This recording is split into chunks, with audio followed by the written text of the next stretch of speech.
Good day, Meticulous Moments audience. Thank you so much for joining us here at the Meticulous Moments podcast, where we facilitate community upliftment through leadership development.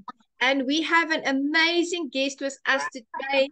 He is David Shea. He's an actor, a model, family man, and a certified counselor. And we are so happy to have him here with us today. It's going to be a lovely interview. How are you, David? Welcome. I'm great, Juanita. Thanks for having me. It's a pleasure. Oh my goodness, it's such an honor to interview you today. And I remember you said on our call when we were prepping for this interview that you went into the entertainment business when you were 16 years old. Tell us more about how that happened. That was the music side of business. So I spent a lot of time. I grew up idolizing the pop stars, Michael Jackson, New Kids on the Block, stuff like that. And then about when I turned 16, NSYNC and Backstreet Boys and them kind of rose to fame. So kind of wanted to emulate that whole thing. So that's what got me into music. I was in choir through school and whatnot, so it kind of seemed like a natural fit. So that's what got me into music. I spent quite a bit of time on that. I actually interviewed to be under Lou Pearlman's management company, and I don't know if you know who that is, but that who got Backstreet Boys and NSYNC and all of them where they were. But that all fell through. I spent a lot of time with several different quote unquote boy bands. We usually try to market ourselves more an R&B group than that kind of pop stuff. We didn't do a whole lot of dancing and whatnot. So, Yeah. but yeah, I mean that's what since I was 16, that's what I was pushing for, is that quickly learn, probably about 19 years old, quickly learned it's not really what I wanted to do. Yeah. That wasn't the business. That's a rough, very brutal business. So Yeah, I always say, what's meant for you will find you. And there's valuable principles and lessons that we do learn during these stages and seasons of our lives that we apply in later stages.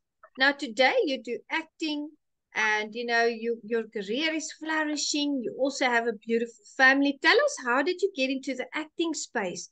Deciding you didn't want to be in the music industry and moving over to the acting. so acting was, I guess, kind of an accident. So I never really thought, I always had self-esteem, personal issues, dealt with that. I was bullied most of growing up. So never really, felt great about myself. So I never saw myself as an actor or being a model or anything like that. It was probably about when I was 19 years old when I decided to make that transition from music to to TV and film. I had a girlfriend at the time. She Someone had mentioned it in conversation that I should try modeling. Well, she said she didn't think I could do it. So, and that was that time we broke up. Um, so that time it was more of a vengeful thing. I was like, she said I can't do it. I'm gonna try to do it. So, it took me a little bit. I got stuff together, and I came up with a little mini portfolio. I sent my pictures and stuff out, and within a month, I was signed to a modeling and talent agency, and I mean it just blew up from there. My first big audition, real audition, was for Superman Returns. So I mean it all happened pretty fast, and Yeah. so Wow, it was one of those, oh, you're saying I can't do it, watch me. I'm gonna go and do it. And you actually did. And I mean, getting a call back for Superman Returns, that says a lot. It's a huge compliment. That's amazing. yeah, I mean it was rather shocking to me, because when I was first told, "Oh, your first audition is going to be for Superman Returns," I was like, "Well, there's no way. This is something's going on here." Because I grew up idolizing Superman. That was my favorite superhero growing up. I even got pictures when I was a little kid wearing Superman, pajamas and stuff like that. So, that was really cool. And then is everything started falling in place. I didn't do a ton of acting after that. It really transitioned into more modeling than anything. But after a couple of years, I did start getting back because modeling slowed down quite a bit. I guess when you reach a certain age, I think I was about 24 at the time, 25. They don't want you as a model anymore. Oh, you've kind of interesting. reached that breaking point. So Okay, I didn't know that. I didn't know that. So, let's talk about the modeling first. What did you enjoy about the modeling? What are things that really grasped your attention that you couldn't wait to do it? Or yeah, to be completely honest, the modeling, nothing. I hated it. I hated it because, like I said, I had a lot of self-esteem issues. I didn't think I was model material, but obviously somebody else did. So, yeah, but no, I didn't enjoy much of it. It's a lot of in makeup, sitting uh, still, just waiting around. Like everybody talks about in the movie industry and TV and film industry, there's a lot of waiting around. Nothing like being a model. oh Modeling is a lot of waiting around and a yeah, lot of sitting still, and was not for me. It was money and exposure. So yeah, good, good. And I'm sure that also assisted with your movie career because I have here on my list, I remember we talked about Superman Returns to Callback, and you were also mhm, featured in two superhero movies. Tell us about that as mhm. well. Love that. Yeah, I mean, so I've been in several things. I mean, the most so I was a so after Superman, the first other movie I got was called Elements, Dewey Taylor's Elements, Element. and I had the lead role in that. It was a very it was kind of a super, so it never got released. I mean, that's the name of the game in this It industry. happens. 90% of the stuff doesn't never comes to fruition. But um, that was probably my most exciting thing. I mean, that I did, and I mean that was a lead role. That was I would say Smallville, that Clark Kent type story Oh, with a lot of angst and kind of mixed with more of the elemental, um, like sci-fi network kind of stuff rather than Superman. So we dealt with fire, wind, and water and that type of stuff. of So I course. always I always explained it. It was Smallville meets Captain Planet kind of thing. So, but it was a lot of fun, a lot of people involved in that project. Sounds very interesting. And I remember you and I also talked about Assassin Story. What was the kind of the Mm-hmm. Assassin Story? So Assassin's story was so basically I was an assassin trying to get out of the game. Didn't want to be an assassin anymore. Tried to retire. That typical kind of action hero kind of thing that they've been doing for a while now. But a lot of twists and turns. I was the main character, the assassin trying to get out, and then there was a female assassin who was hired to take me out. So Oh, that was basically the cat and mouse kind of movie. But again, it's something never really came to fruition. I mean, yeah. we filmed most of it, all of it got completed, but yeah, nothing really ever came of it. But you played in it, you have that experience. You were on that set, you were present, and that also developed your skills. And I want to ask you about being a model, being an actor, staying in shape. Do you do martial arts or do you like to gym? What is your best go-to for staying in the proper shape for your movies and your projects? Yeah, for sure. So I mean, I grew up in martial arts. I took Taekwondo for a good portion of my childhood. Um, Yeah, I transitioned into a little bit of kickboxing and stuff just because I became more physical, that wild male teenager. So, yeah, Taekwondo, unless you're very calm and very disciplined, that doesn't last very long. So I got into a little bit of kickboxing, but didn't hold my interest for too long. I love the punching. I wasn't so much a fan of getting punched and kicked, so it didn't last too long. But like staying in shape, I've always been a very, very thin guy. Like I've never been a very big guy.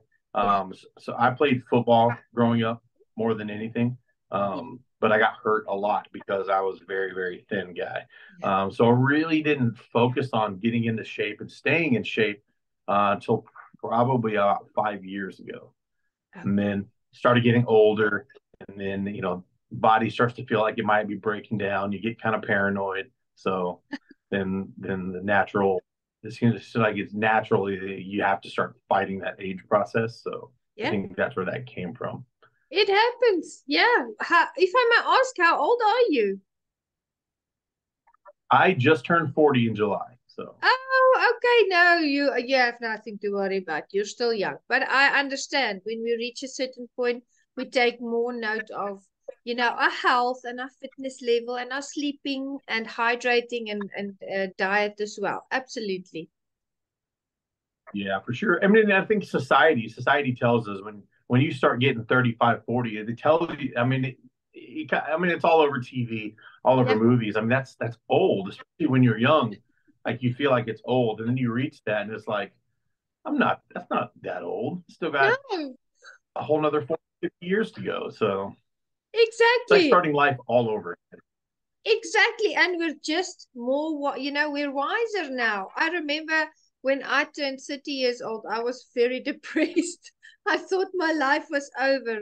And as you go through your cities, you realize, no, there's so much more to do, and we learn so many valuable lessons, the things that we wished we knew when we were younger. Now we all go through trials and tribulations. There's for all of us, there's difficult things that we face, and I remember that you discussed with me that you took a break at some point. A lot of things, happened all at once. Would you like to tell the audience about it as an encouragement? Maybe there's someone out there going through that now, and they just need to hear how you pushed through. Yeah, for sure. I mean, so I was on quite a bit of roll. I was getting um, tons of auditions, not landing a lot of stuff, but I mean, anyone in this business knows getting auditions. I mean, that's almost success. Yeah. Um, so I was doing really well, and then personal life kind of starts to set in, and things get out of hand quick. Um, I mean, at one point, all within a month or two span, I was getting a divorce. My sister was murdered, and my mom was battling prescription medical medicine abuse. And I had to take a break. I couldn't. I got diagnosed with PTSD, severe anxiety, and then a couple other things. It's just slipping my mind at the moment, but yeah, I Yeah. mean, things just got really crazy and really out of hand, and I had to take a step away and take care of myself Yeah. and my family. I had to. During that time, I also just had a daughter, so I had just being a new parent, going through divorce, having that happen to my young sister, and then trying to help my mom and help the family move on. It was a lot. So, I took a step back and, stopped doing things in the business for quite a while. Yeah. Um, and then even then I jumped back in and I was in a couple of other movies and, started doing well again. And then, life happens again. I lost my job and, had to, when you don't have money, that this business is impossible. You can't do anything if you don't have any money. So, I Yeah. lost my job and, unfortunately had to step back again. So, but I mean, that's what it's all about. That perseverance and being able to work through those trials and tribulations in life. And, as they say, when you get knocked down, you got to get back up and dust yourself off again. And one thing I tried to stress to myself is Yeah. it's really never too late. Like I said earlier, and people have it in their mind when you get to a certain age, it's kind of over. And in the entertainment industry, it's no different. Yeah. Um, there's that stigma that once you reach 35, 40, you just got to stop being an actor. Like if you haven't made it, you're done. Like nobody. Well, it's not true. I mean, they need actors of all ages. Like That there's no. Yeah, I mean Liam Neeson. he's awesome. Heck, honestly, even Denzel Washington, like he didn't Yeah. even make it huge until he was in his later years. So Yeah. I mean, there's so many actors out there that that go through this same struggle. I mean, I don't know if you know about Keanu Reeves' story. Keanu Reeves, I mean, Yeah. I think his brother was murdered, and Yes. he had to do the same thing, to take a step back, and then when he felt he was mentally there, he, pushed through and Yeah. continued on, and he came back never. So That's it. And shout out to Liam Neeson, Denzel Washington, and Keanu Reeves because you guys shaped our lives. I mean, we've been watching your movies for years and learning lessons from them. And I agree with you. I had this very conversation with someone today from my martial arts group called MAM. And he's also an actor. One of our members was giving a presentation at a weekly meeting. And, he discussed how people should get into acting in the early years. It's better for them. And then, I think he's 40 today. It's his birthday. But he's 46 today, but he started 7 years ago. And I mentioned that I've read so many stories, multiple stories of actors that only became famous in their later years. And these are big, big actors that, I mean, I can't imagine the entertainment world without them. So I agree with you. Age is it's not even a factor. It's not even a moving part. If the talent is there and the role fits, I mean, we're good to go. absolutely. And I mean, and to piggyback on top of that, like, I don't think, like, as an actor in my development of my craft, I don't think I would be where I am today, especially with my acting skill, if it wasn't for me going through That's um, it. all that stuff. And Yeah, if I had made it big earlier, who knows what kind of mess I would be, and that's may it. not even be as quite as talented as I am today. So, I mean, things happen the way they're going to happen. So That's it. It happens the way you it's just got to be supposed. thankful. Yeah. Yeah. And it's incredible the things that you went through in both scenarios. Every time it happened, where life really kicked you down, and there were really things standing up against you, not small things, big storms in your life. You got up and you made it again, and you decided you are not going to give up. And that says a lot about your character and, the tenacity that you have and the will that you have to succeed. So if there's someone in the audience and we are addressing them, let's say, for instance, if there's someone, because I'm sure there's going to be someone that needs to hear this today, what made you get up every single time? What gave you that tenacity? What did you tell yourself? Um, I made a promise to myself that I would never give up. I mean, it wasn't an option for me. Um, I honestly don't think one time I was ever like, I'm not going to do that. I never said I give up. I don't want to be an actor. Like, there is nothing else for me. Yeah, Sure, I can do a lot of other things to help me coast through and until I get to that point, but there is nothing else for me. And even if I never make it huge, unfortunately, by the time I meet my day, yeah, is I at least tried and I kept going, and you know I didn't give up. So yeah. That's a I don't noteworthy. I don't Yeah, Yeah, I mean, and I got a family full of dreamers, people that had a dream and good. never did anything about it. I did not want to do that. That's the biggest thing I took from life is just watching everyone have these huge dream and want to do these crazy things, but they never took a single step towards that. So I took that and I went the opposite direction. So Good, good for you. That's an inspiration. And if you're in the audience, guys, and you have a dream, you better act out on that dream. You heard what David said now, his testimony. I had the same in my life. My mom was 65. She passed away in 2020 from brain cancer.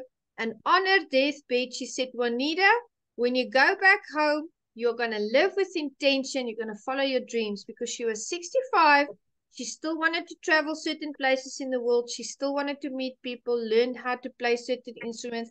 None of that was done because something always held her back.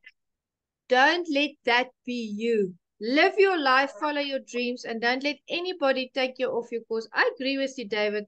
And I cheer that answer that you gave because there's so many broken dreams in the world. And if we don't do something about it, nobody else is going to do it for us. yeah, absolutely. Absolutely. And one thing I always follow too is I've talked to a lot of people. Like I said, I'm into the counseling thing, so people love talking to me about life. If you've got a family or a history of unsuccessful people, I hate putting it that way because I mean everybody's got their own story, but I mean if you're let's just say your parents, because anybody that's in the entertainment business, when they tell their parents, "Oh, I want to be an actor," I guarantee the first thing, "Oh, you can't make a living doing that. Don't you can't do that. What's your real job going to be?" Yeah. Always do exactly opposite of what your parents did or what they say. Yeah. Um, Obviously in a healthy light, but yeah, I mean, when someone's telling you not to do anything, they're living your life through their mistakes. Mm-hmm. They're telling you what not to do because they're afraid you're going to end up like they do, but they're holding you back at the same time. Yeah. Um, I just say just do opposite. Do Yeah. opposite. If somebody is not living their full life and full potential, that I mean, their advice and is not really any of use to me, to be honest with you. So I always just go the opposite direction. Yeah, go the opposite direction. I agree with you. I have many dreams and goals, and I'm not going to let anyone, especially people that don't understand why I have those dreams and goals, I'm not going to take their advice because they don't know where I'm operating or what I'm thinking. Now, you've got amazing goals ahead of you because you're going to be in some upcoming projects. I know some of them you can't talk about. Maybe just give us a little bit of overview of what's up next for you. So next, so probably the closest thing to being next would be playing Batman. I will be playing Batman slash Bruce Wayne in a couple, if not a few different projects. So that's what I'm going to put most of my focus in right now because and it's going to be interesting because it's not going to be necessarily the same Batman in each of them. So some Yeah. of them have a little bit different ideas. Obviously, it's still going to be me, and for the most part, I'm going to be portraying it the same, but the stories are so drastically different. So that's exciting. There's at least three that are getting made that you'll definitely see me in. So Fantastic. How exciting is that? We have Batman in the house. How do you feel when you're telling me that you are going to play Batman? That must be exhilarating. I mean, it's wonderful. it's a little surreal for sure. Uh, I mean, yeah, I mean, with the Superman auditions and everything, I never really thought I was Superman material. Obviously, I wanted to be, um, but Batman is such a complex character. I think it's going to be a lot more interesting to play Yeah. Batman. So I'm looking, and to be honest with you, not to knock other Batman actors, but I mean, I'm a big fan of Ben Affleck and what he Yeah. brought to Batman. Still a lot could have been done differently and a lot better, but I'm going to try to bring more than what he did to the role. But I've never been really satisfied with what I've seen. Just being a comic book fan, Yeah. watching Batman, and then seeing what I see in the comic books, and then seeing what I see on screen, it just never really came off like it should have. So, and especially in the newer Batman, the Batman with Robert Pattinson is an amazing movie, and I think he did a good job. Yeah. But there's a lot. As a huge Batman fan, there's a lot that was left to be desired, Yeah. physicality wise, for sure. So I've put in a lot of time in the gym, working to get big so that we're not seeing a scrawny Batman on screen, and it looks real and as authentic as possible. So Yeah. it's gonna Good. be it's gonna be good. It's gonna be a lot of fun. So It's gonna be fun. I absolutely love all the Marvel and DC movies. I watch all of them with my son, the series as well. And it's just amazing to see how the characters develop. I hear you. You're gonna put your own interpretation of Batman in there. And being a comic book fan and a Marvel fan, you have that vision of what it's supposed to be like. For me, up to this point, I'd say I was happy with Christian Bale. I remember he was a Batman at that time. He had for me that kind of darkness, the kind of that the murder of your parents would bring. And I enjoyed that. I cannot wait to see you in the upcoming films. I'm going to be cheering you on here from South Africa. You are going to be an amazing Batman, and you're going to set a whole new level of talent up there. So I'm going to be cheering you on. Can't wait for that. And I want to ask you, you also do certified counseling. You're a certified counselor. Let's talk about that side of your life. And I think it's Yes, wonderful ma'am. because having gone through everything, you counsel people now. You have that background. You have the know-how. You've been there. How do you counsel people? What is your formula? Or, is it a one-on-one? Do you do group counseling? How does that work for you? So so I got into the counseling thing because when I was going through all my stuff, like I wanted to be better. So I went through counseling myself. Um, but when I would go to counseling and I would see how like my counselor would talk to me and ended up being so like that I put in so much. Yeah. Counselor doesn't really do much but steer you into the directions Yeah. that you need to open those gateways for yourself. And I found that so fascinating that she didn't really have to do much. It was all on me. Like I Yeah. had to I had to get myself there. Um, so then I started looking into counseling courses and how to get like certified. And it Yeah. wasn't so much. And I don't get paid to counsel. I don't charge people and whatnot to do that. So I started looking into to getting certified and whatnot because so I lost my job a couple of years ago and I was becoming a substitute teacher to hold me over until I could find a better full time job. Well, the first substitute teaching spot I got was at a detention school here where I live, and so you're working with kids with troubled past, and they got in trouble for whatever reason, and just talking with them and listening to their stories and why they make the decisions they make. It's like I mean, this kid's not much different than I was. It's just one decision got him where he did versus where I went. So um, just seeing myself in a lot of these kids, I was like, you know what, I'm gonna pursue this counseling certification and so it wasn't it was more so that when I gave advice and I talked to people, I knew what I was talking about and I wasn't just blindly giving good advice. It was intelligent, it was correct, it was Yeah. safe. That's the most important thing is giving safe advice, especially in that platform. But yeah, I mean the counseling thing, like I not only wanted that, but I grew up helping in school. Here we have a lot of programs in school where you help the mentally disabled. I'm not even sure what the politically correct term for that is anymore, but Oh. the mentally disabled kids. Mm-hmm. Mm-hmm. So I grew up helping with them a lot. I had a lot of friends in that spectrum, and I've always found autism to be very intriguing. Like it's such a complex thing. It's not a simple thing. So I wanted to help them, and I've always been able to communicate with them so much better than most people have been. I've even had jobs to where I had an autistic employee, and when I went into the job, I had an autistic employee. My manager wanted that employee gone. They wanted to fire them because they weren't good at speaking to customers, and they just weren't good at communicating. Well, I went in and I was like, "Well, do you realize this kid has autism? Like, I can't just fire him. Like, I was Yeah. like, give me a little bit. Let me work with him. Let me talk to him." And then that kid went on to be. I was there 4 months, and that kid went on to be a store manager somewhere else, like, and opened up.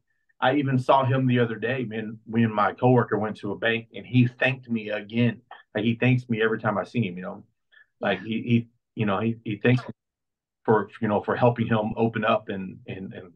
basically coaching him to just communicate on a how he can communicate. I guess you kind of open doors for him. But I wanted to help people that didn't have the ability to help themselves. I mean, Yes. they don't know how, because that's not something that's taught in school. Mm-hmm. Um, Mm-hmm. so they kind of Yeah. get left behind. So, and then that's what I Abs- didn't want. I want yeah. to see troubled kids getting left behind, and I don't want to see kids that don't have that capability of being left behind. So, but I would do whatever I could to help them further themselves. So it started out about me getting healthier mentally, and then ended up being about everyone else. So, That's the but beauty of it, because you help them not only to express themselves, but to be able to function in a normal work setting. And I have to say, my friend David, you deserve all the breakthroughs, all the doors, all the blessings, because the more I get to know you, the more I realize you are not only a superhero on screen, you're a superhero in real life as well. I was in the ministry for 15 years, and I've seen how people for many, many years, they wouldn't understand the situation and they would just put people aside or write them off. They wouldn't take the time of day to sit and understand. And I believe that's the magic of your counseling. You understand people, you have that gift. And those kids that you've worked with and the people that you've worked with in workplaces as well, they are going to see you out there doing great things. But in that classroom and in that workspace, you were also doing great things because you helped people along the way. That's why we are here. That's why we are in the places meeting the people we have to meet, because we have an anointing, we have a function to fulfill. So I salute you on that. I'm very, very proud to know you because you have a good heart. Having compassion on people, that's something that you can never teach anyone. It's either in you or it's not. So well done on that. Absolutely. thank you. Now let's talk a little bit about lessons that mentors have taught us. I've had different mentors in my life. I've had mentors in the ministry. Some were good. Some I thought at the time were good, but they were not setting me up for good things, for pure and things that taught me integrity. And I learned that sometimes these mentors that are one thing in front of people and then there's something else, during the rest of the week. But I've also had excellent mentors in the martial arts space and in the corporate space and in the entrepreneur space. If you look back at life, who was your greatest mentor? Someone that really took your hand and said, you know what, David, I want to teach you something. Who would you name? Ooh, that's a good question. I've had a lot of bad mentors in life. So, you know, I mean, that's good. So I had a teacher in high school. I went through most of high school, actually all of high school, thinking this teacher hated my guts. He was so hard on me.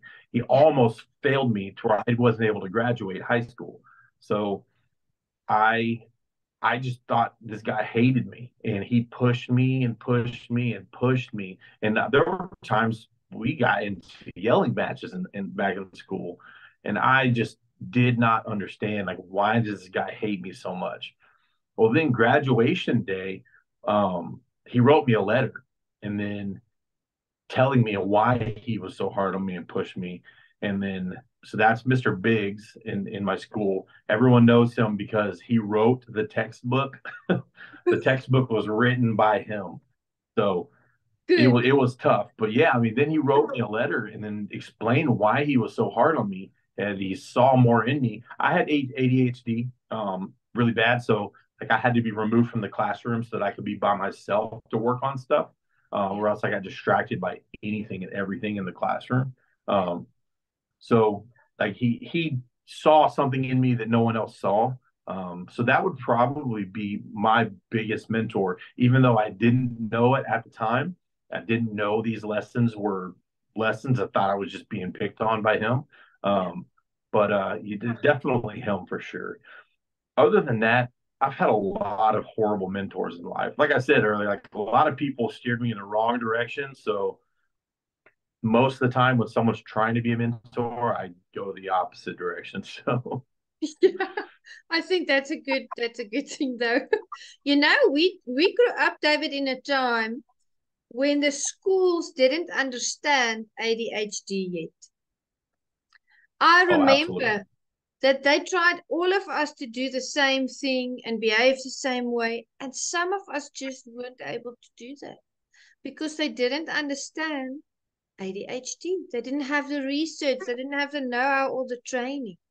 And that teacher of yours, he's one of those people that saw that greatness in you and said, I am going to be hard on him because I want to help him. And I'm going to remove him because that gave you a better opportunity to learn as well. So there's amazing teachers out there. And we are so happy about them working with the kids. And you know, you've got upcoming projects, you've got wonderful things coming. I am going to be just cheering you on from here, supporting you always. And I want to ask you, if you had to, in our final moments of the interview, if you had to give words of wisdom to the audience, what's on your heart? What do you want them to know? Um, listen to your heart. Your brain is definitely something you want to keep in the mix, but your heart's going to lead you in the right direction every time.